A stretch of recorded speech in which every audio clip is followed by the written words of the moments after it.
we were to ask parents out there, what do they want for their children? I'm sure they would say, I want them to be healthy. I want them to be happy. I want them to be successful. I want them to achieve all the things I wasn't able to, or something like that. And I thought that was a really interesting point in the book where we have kind of these like very idealistic and very specific expectations of how our parenting will create a very particular child, hopefully. And so can you speak a little bit about, why that can be kind of distorting the parenting experience and really putting so much pressure? I remember that pressure, that feeling as a child. Oh my goodness. That's it. You hit the nail on the head.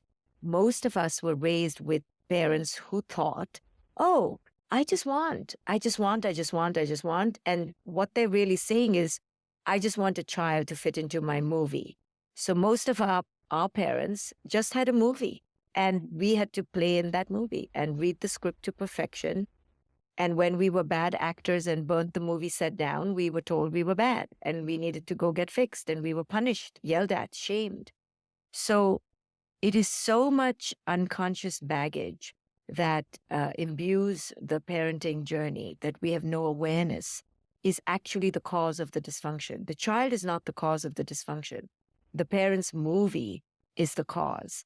And the greater the delta between expectations and reality, the greater that dysfunction. So the more the parent projects onto the child that I just want this kind of child, a pretty little obedient little girl who just is so sweet and polite and loves to dance and sing and does well in everything and loves to cook. And I know I'm being stereotypical, but trust me, most of us moms will put that on our daughters. No one will say, I want a badass warrior who fights and defies me. No one will say that ever, right? And for the son too, we want the perfect son who's athletic and quote unquote masculine and strong and assertive and, just the prototypical bullshit that we were raised with, and we put it onto our children. So the more stringent we are, though, in that fantasy, it's actually an indication of our unconsciousness, of our lack. The more we want our children to be great is because we want to feel great. And the reason we want to feel great is because we don't feel great. And we're using our children to meet that expectation. This is what was done to us. We were all raised to be instruments of our parents' fancy, and were fine-tuned, and overplayed and overparented to become that. So we had an authentic self. We were abducted from our authentic self. Then we went through dysfunctional relationships and addictions and wrong careers and down the slippery slope. And then we reached rock bottom. And then some of us maybe went through an awakening, and then we found ourselves again. But really, all of that was unnecessary if we just were parented consciously. And that's what my work helps parents arrive at. It's not an immediate solution. It takes a long time. But, you inch your way into greater and greater consciousness. And with each inch, you release your children to be who it is they are meant to be.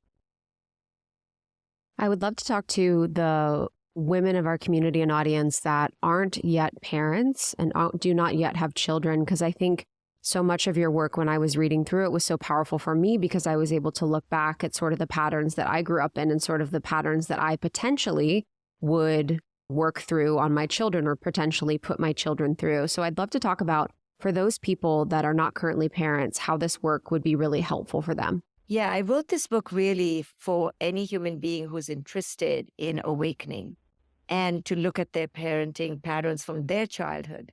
So the entire stage 2 of this book is about identifying patterns. Your ego patterns, your parents' ego's patterns, your partner's ego patterns, and your child's ego patterns. Because we were all raised to be abducted from our authentic selves. So we all had to wear, most of us, I've never met a human being who stayed authentic, had to wear masks. And these are, the super achiever mask, the super pleaser mask, the overdoer mask, the rebel mask, to get attention, to feel significant, to feel as if we were worthy. In a weird way, we gave up our innate sense of worth, put on these masks to look for worth, right? So for anyone out there who's not a parent, there's a lot you can do to heal yourself from your childhood and how you were parented. So this book will show you, and it'll give you so many insights into wow, yeah, I was puppeteered in that way. Wow, my parents wanted me to be happy all the time. And as a result, I'm terrified of my big, uncomfortable emotions. And that's why I've been an addict. Whatever your aha is, you'll begin to see that the way you were parented is so deeply influencing your life today. And you'll actually not only get insight into your patterns, you'll actually forgive your parents and be less resentful, because you'll see in my book, The Parenting Map, how these are generational patterns. So there's nothing to hold your parents in resentment for, because they too were raised unconsciously. So this book is about freeing yourself from generational pain and not carrying that legacy of hurt, pain, resentment, bitterness into your current life and to your children. Thank you so much for tuning in to Morning Microdose by Almost 30. We hope you enjoyed waking up. As always, we encourage you to take what resonates and leave the rest. If you enjoyed this trip, tune into the full episode on the Almost 30 podcast. All episode information can be found in the show notes. Make sure to subscribe, and if this becomes a part of your morning routine, be sure to share it with a friend. We have new inspiring doses Monday through Friday. Follow us on Instagram at Morning Microdose, and follow Almost 30 at Almost 30 Podcast. Thanks for listening. We'll see you in the vortex.